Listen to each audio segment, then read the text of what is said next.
हाय दोस्तों, नमस्ते। कैसे हो आप लोग? आशा करती हूँ कि सब अच्छे होंगे।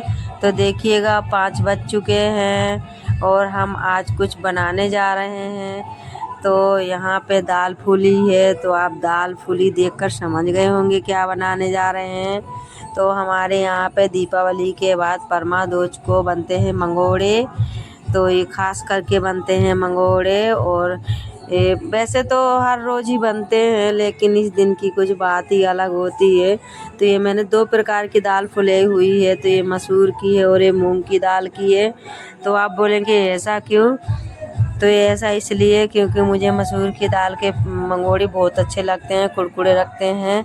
तो मैंने दोनों को ही मिक्स करके बनाना है। तो मैंने दोनों को ही फुला दिया है। आप सोच रहे होंगे इकट्ठा क्यों नहीं फुलाया? तो मैंने इकट्ठा इसलिए नहीं फुलाया क्योंकि मूंग की दाल जल्दी फूल जाती है और मसूर की दाल लेट फूलती है। और पीसने में भी मूंग की दाल जल्दी पीस जाती है और मसूर की लेट में पिसती है। तो मैं उठाने जा रही हूँ बर्तन। तो मेरे बर्तन रखे हुए थे जो मैंने दोपहर को धोए थे, और मैंने उठाकर नहीं रखे थे क्योंकि मुझे इतना दीपावली का काम करते रहे तो मेरी तबीयत सी ख़राब थी। तो मैंने सोचा आराम कर लेती हूँ। तो खाना खाकर आराम किया। तो आराम करने के बाद मेरी आँख लग गई, 4 बजे खुली। तो फिर उठकर झाड़ू वाड़ू लगाया और काम किया। और अब इन बर्तनों को उठाकर रख लेते हैं।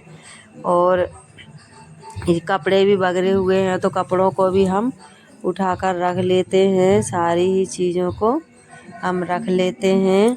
फिर बाद में हम मंगोड़ी बनाना स्टार्ट करेंगे, क्योंकि घर का सारा काम हो जाता है तो फिर दूसरा अगला काम करने में मज़ा आता है।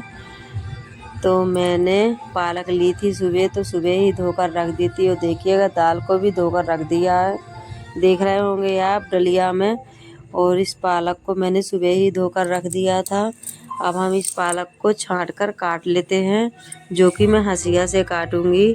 हंसिया से बहुत ही अच्छी पालक कट जाती है और इससे चने की साग भी अच्छे से कट जाती है। तो अभी चने का साग तो कहाँ है। अब हम जा रहे हैं इसको कट करने के लिए। तो सबसे पहले हम इनको छांट के कट करेंगे, क्योंकि कूड़ा करकट बहुत ही कुछ होता है ना। तो हम इसको छांट लेंगे। और दोस्तों बहुत ही ज़्यादा मच्छर परेशान कर रहे थे।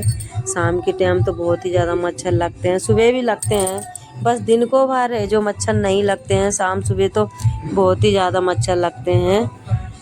और यहाँ पे अगरबत्ती जला लेते तो उतने कम मच्छर लगते हैं, ज़्यादा नहीं लगते हैं। लेकिन अगर अगरबत्ती न जलाओ तो बहुत ही ज़्यादा मच्छर लगते हैं। तो ऐसे छांट के मैं इसको काट लूँगी।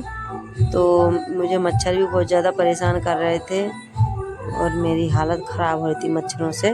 मैंने सोचा बाहर से काट लेती हूँ, फिर अंदर जाकर दूसरा काम करूँगी। तो एक मुट्ठी पालक हो चुकी है। तो सबसे पहले हम इनके डंठल काट देते हैं, क्योंकि डंठल को अलग करने से, बड़े बड़े डंठल होते हैं तो अलग कर देते हैं, छोटे छोटे डंठल होते हैं तो डाल देते हैं। तो इसके थोड़ी बड़े बड़े डंठल थे। अब देखिएगा मैं अच्छे से ही दिखा रही हूँ, क्योंकि पहले सही से दिखाई नहीं दे रहा था। अब मैंने मुट्ठी को इस तरीके से हाथ में लेकर और पालक को काटना स्टार्ट कर दिया। और हम ऐसे ही पालक को काट लेते हैं। चाकू से भी कट जाती है, ऐसा नहीं कि हंसिया से ही, लेकिन हम हंसिया से ज़्यादा ही काटते हैं सब भाजियों को। तो हंसिया से हमें कंफर्टेबल रहता है। जैसे कि चाकू से ही बन जाती है, लेकिन चाकू से कम बनती है। तो देखिएगा मेरी पालक कट चुकी है। अब हम काटेंगे प्याज को। तो जैसे कि प्याज को अलग कर लेती हूँ जितना मुझे काटना है। तो सबसे पहले हम प्याज को काट कर छील लेते हैं। तो बस प्याज को हम काटना स्टार्ट कर देते हैं। और नल भी आ चुके हैं, तो पानी भी भरना है। तो मैंने टंकी में सटक लगा दी है, पानी भी भर रहा है और काम भी कर रही हूँ। तो इतने में आ गई खुशी। तो मैंने खुशी से बोला तुम प्याज काट लो। काट तो मैंने ली थी, मैंने की चोकर से चोक कर लो, क्योंकि इससे बहुत ही अच्छी प्याज कट जाती है चोकर से। और जैसे कि जब हम इसकी पकौड़ियाँ बनाते हैं तो अच्छे से तल जाती हैं। और खुशी देखो आँख मीची है, तो खुशी कह रही मेरी आँख में लग रहा है मम्मी बहुत ज़्यादा मिर्च। तो मैंने बोला कोई बात नहीं, मिर्च वो सॉरी प्याज, तो मैंने बोला कोई बात नहीं, प्याज तो लगेगी ही। तो बोली मम्मी आँख बंद करो या खुल के, प्याज तो लगती ही है। और यहाँ पर खुशी ने प्याज को काट कर इकट्ठा कर लिया, तो मैं आ गई अंदर और मिक्सी से ही दाल को पीसने लगी। मैंने बोला कि सिलबट्टे से पीसने में तो काफ़ी रात हो जाएगी।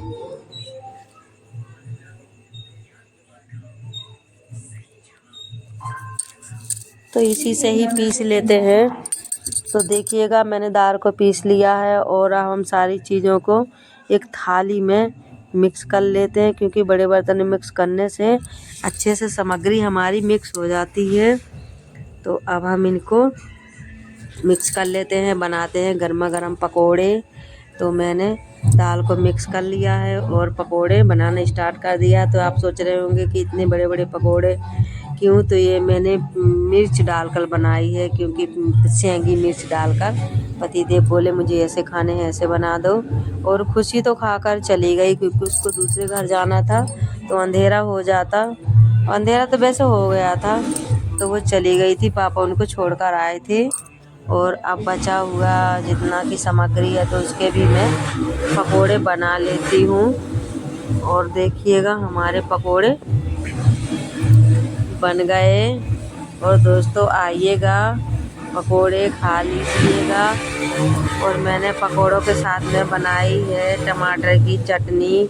और ये पकोड़े बिना मिर्च के हैं जो कि सनी खाएगा। और मैंने बनाए हैं मिर्च वाले पकोड़े जो कि कटोरे में रख रखे हैं मैंने। तो मैंने मिक्स नहीं किए हैं, क्योंकि खुद सनी कम मिर्च खाता है और मुझे थोड़ा तीखा खाने में बहुत ही मज़ा आता है। तो मैंने इस तरीके से इनको मैंने बताया था ना चटनी बनाई है, तो मैं चटनी दिखा रही हूँ। और आइएगा दोस्तों खा लीजिएगा। बहुत ही टेस्टी सी हमारी पकौड़ियाँ बनकर तैयार हुई हैं, गांव की देसी पकौड़ी हैं दोस्तों। तो आइएगा, अगर आप लोगों को मेरी पकौड़ी बनाने का अंदाज़ अच्छा लगा हो तो लाइक शेयर कमेंट ज़रूर करना। और मेरी वीडियो को चैनल को सब्सक्राइब ज़रूर करना, वीडियो को लाइक करना। तो बस चलते हैं, वीडियो इसी तरीके से मैं वीडियो बनाती रहूँगी। Bye bye.